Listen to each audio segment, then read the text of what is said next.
Куди я йду, туди ви не можете йти. Тож ви говорили, чи не ви? Він сам себе покаже, куди я йду, туди ви не можете йти. А він говорив їм, ви від низі, я з висоти. Ви від цього світу, я не від цього світу. Тому я сказав вам, що помрете у ваших гріхах. Бо коли не повірите, що я є, то помрете у ваших гріхах. А вони запитали його, хто ти? Сказав йому Ісус. Що мають з вами говорити про це? Багато я маю про вас говорити і судити, але той, хто послав мене, є правдивий, і я все, що від нього почув, те й кажу світові. Вони же не зрозуміли, що він говорить їм про Отця. Тому Ісус їм сказав, коли піднесеться Сина Людського, тоді пізнаєте, що я є, і що від себе нічого не роблю, а тільки як навчив мене Отець, те і говорю. Той, хто послав мене, є зі мною. Він не залишив мене самого, бо я завжди роблю те, що йому до вподоби. Коли він це говорив, багато хто повірив у нього.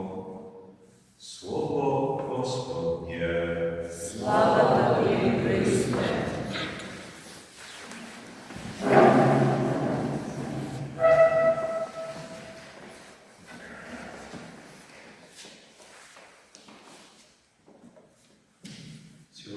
Слушали первым чтением, наше Евангелие ссылается на это первое чтение, когда народ,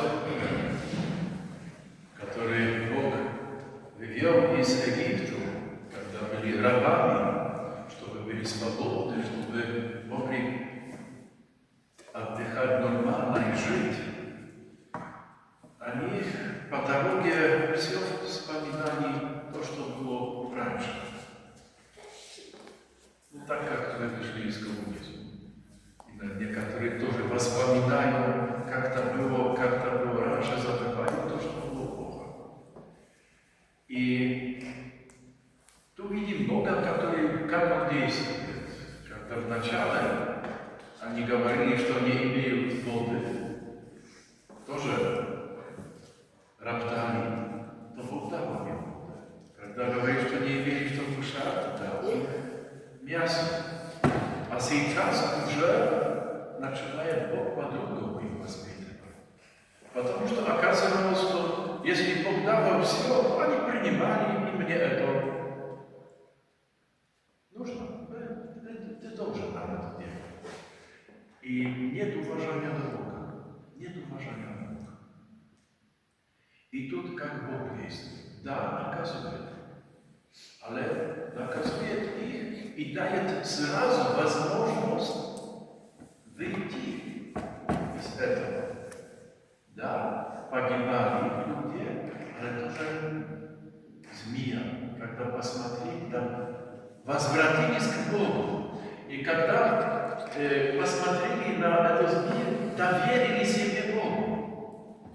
Они вернулись к Богу, к уважению Бога. И тогда оставались в жизни. Когда Бог им указывал, что надо делать. Я думаю, что всегда, когда есть тяжело, сейчас во время войны вообще, то всегда есть этот момент этой пустыни. Знак близости Бога. Этим знаком сейчас уже не змея, только Иисус Христос, Его распятый. Вот тут указывает Бог любовь. Они роптали, они не принимали Бога в этой пустыне, а Бог своей руки дает им возможность возвратиться. Новый шанс, новую жизнь.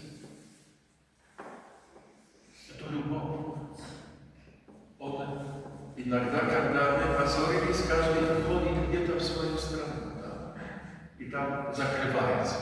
А Бог не ждет, чтобы человек обратился с любовью до человека, приходит и дает ему шанс обратиться. Это любовь. Бог всегда ждет, чтобы нам объявить свою любовь. И эта любовь дает силы на другом уже. Сегодня день, который я хочу говорить о любви. Вера, надежда и любовь. И есть такой момент кризиса иногда, когда человек забывает о Боге, когда приходит кризис, вот, воспоминает о любви Бога. Потому что, когда эта любовь есть, когда мы знаем, что она есть, она дает снова силы нормальной жизни. Вера, как я говорил, это то, что нам дает возможность посмотреть то, что прошло. Тут Бог с нами есть. Вера дает нам это, что мы видим, что Бог есть, мы доверяем Богу. Это вера.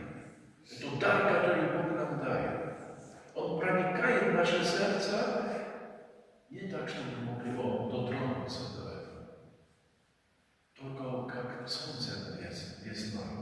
Оно проникает и дает жизнь.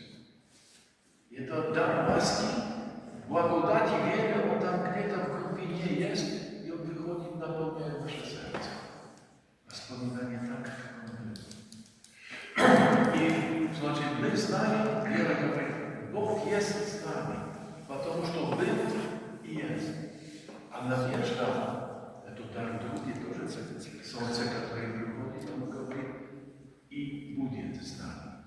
Был и будет с нами. Это две благодати, веры и надежды указывают нам прошлое и будущее. А любовь. Тогда открывается больше. Когда есть эта вера и надежда, тогда мы можем сегодня быть в любви с Богом. Не только в прошлом, не только в будущем, а Он говорит, что я есть все время с вами. Важно, чтобы вы открыли ваше сердце на мое присутствие. Так как этот знак с ним. И это любовь. Любовь Бога, который переступает все наши грехи, все наши слабости, которые мы имеем, чтобы мы только дальше шли с Ним. Были сегодня Его, это важно. И такие две истории.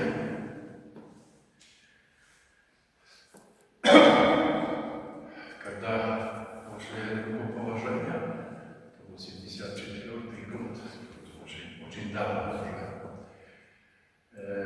был в Познании, там мое первое назначение было.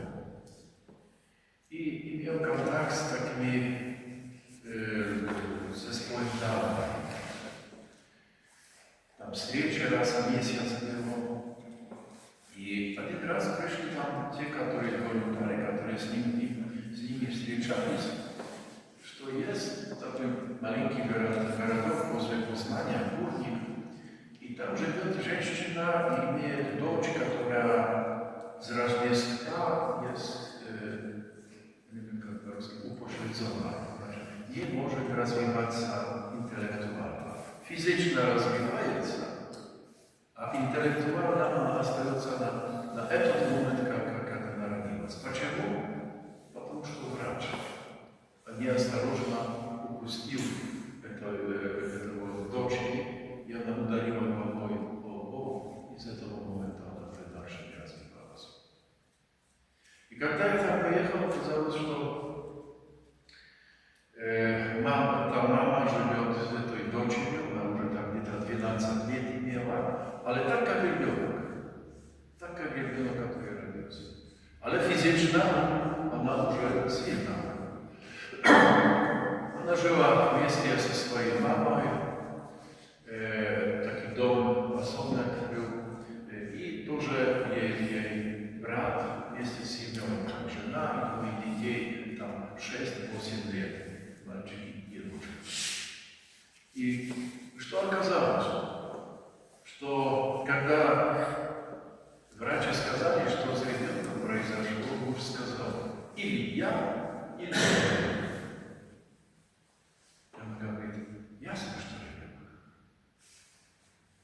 ушел, оставил. И тогда она до 12 лет все время с этим ребенком, все занималась. И то, что, можно сказать, Бог благословил, то значит, что не оставил ее сам. Это мама, тот брат, он женился после уже, когда это Марья была. И то, что я там увидел, то было что-то такие глубоко. Когда я там зашел в этот дом, первое, что они сказали, то, что дети прибыли, это 6 и 8 лет, принесли какие-то рисунки свои, которые они имели. И сразу начали говорить, а тут есть наша сестра. И говорили они с такой любовью. И в их сердцах был мир. Потом я еще встретился с мамой, с бабушкой этой мамы, с братом этой женщины. И в этом доме был мир. Страдание, которое там было через эти 12 лет, оно не принесло депрессии. Только как бы еще глубже эта любовь наполняла их. Эта любовь приносила туда мир.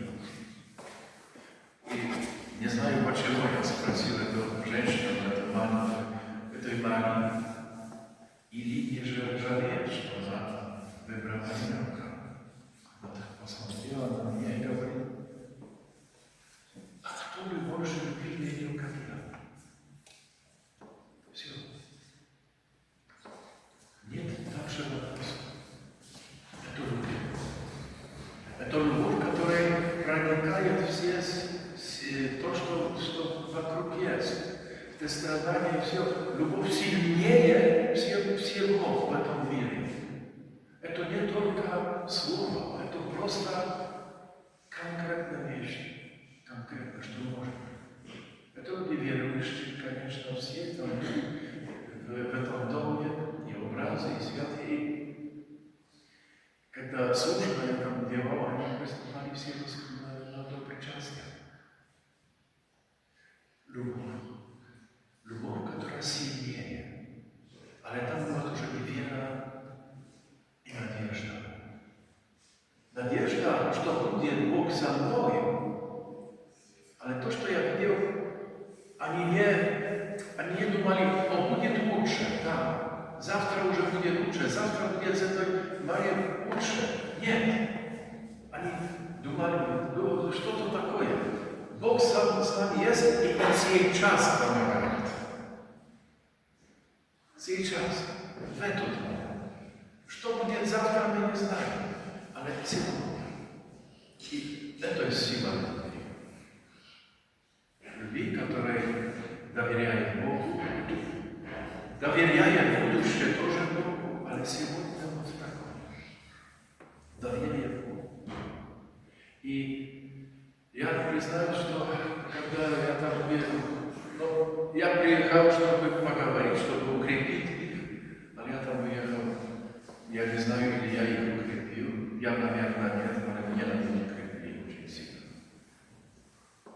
И кто надеюсь, что не я там приехал, а когда служба была, то Христос сказал мне, я с вами. Что там дальше с ним, я не знаю, это уже давно было. Я потом уехал из Познания, але этот опыт, как видите, остался в моем сердце очень сильно. Что возможно есть любовь, которая приступает все. Не сам.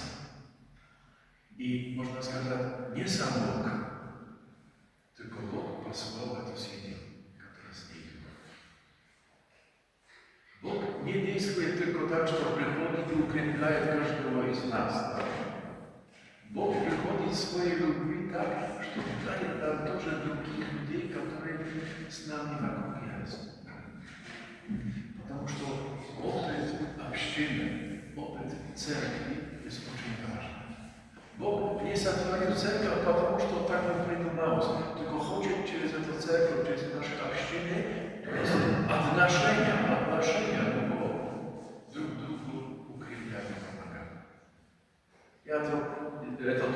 церкви, то я вижу тоже, наверное, тут у отца Рафаэла тоже самое, как вижу у вас в приходе.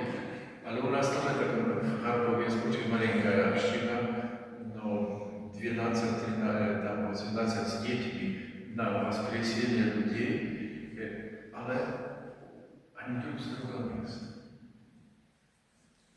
Они друг другу помогают.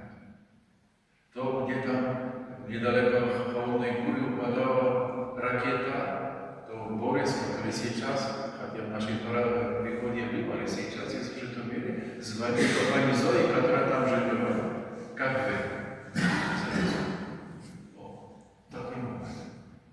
Это любовь. Любовь то не такие великие вещи, которые мы будем делать, но любовь начинается с уважения друг для друга.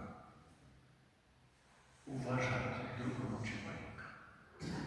Если есть это уважение, до другого человека, независимо какой он есть, или он есть приятный, или неприятный, уважать. И это начало любви. Это то, что хочет, чтобы Бог нас был. Потому что уважение это есть первое. Я не унижаю никого, потому что я хочу лучше себе почувствовать, то я буду унижать другого. Нет. Если уважение. И то, что потом как бы развивается эта любовь, в каком направлении, чтобы настолько быть с другим человеком, чтобы он возрастал, а я унижался. То есть снова Евангелие. Я вместе повторяю. Унижаться, чтобы другие возрастали. Это любовь. К этому направлению. Евангелие говорит, Иисус говорит о любви до врагов. Хорошо. Ale to jest nie начало naszej любви, процесс учиться любви, ale какой-то этап. И когда Бог дает нам эту благодать, когда возрастаем, то на этот момент, когда истинно мы с Богом в дружбе учимся любви, каждый день такой повседневный, то когда встретим врага, то на этот момент Бог нам даст любовь. Даст нам любовь, которая нам нужна.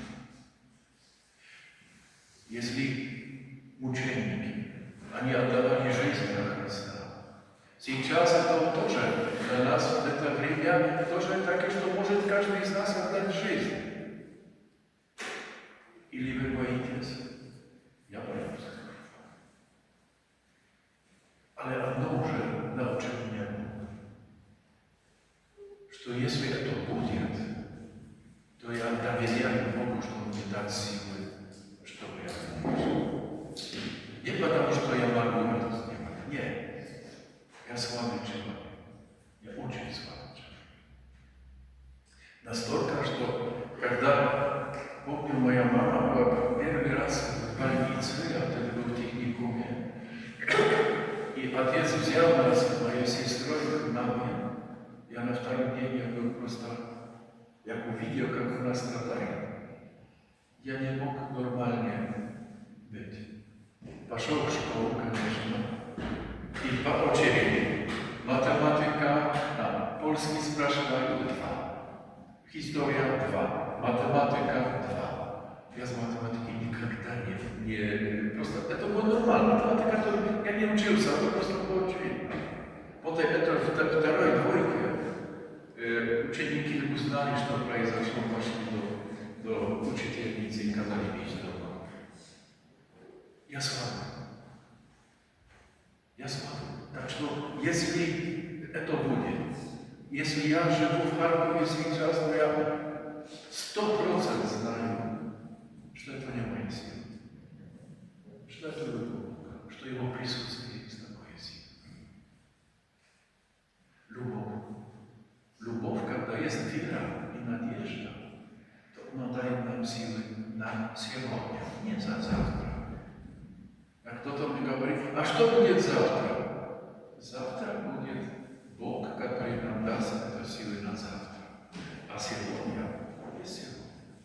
Да, нам надо планировать, что делать дальше, каждого дня. Это ясно. ale nie zamartwiać się. Ja nie знаю, a kto będzie taki strach, что to będzie. Nie znają. Nie znają. I Duch Święty daje nam siły, żeby my принимали do Boga сегодня, что Он с нами есть. Это же. Это любовь, которую Бог нам дает, и чтобы мы тоже другим давали. И тогда эта церковь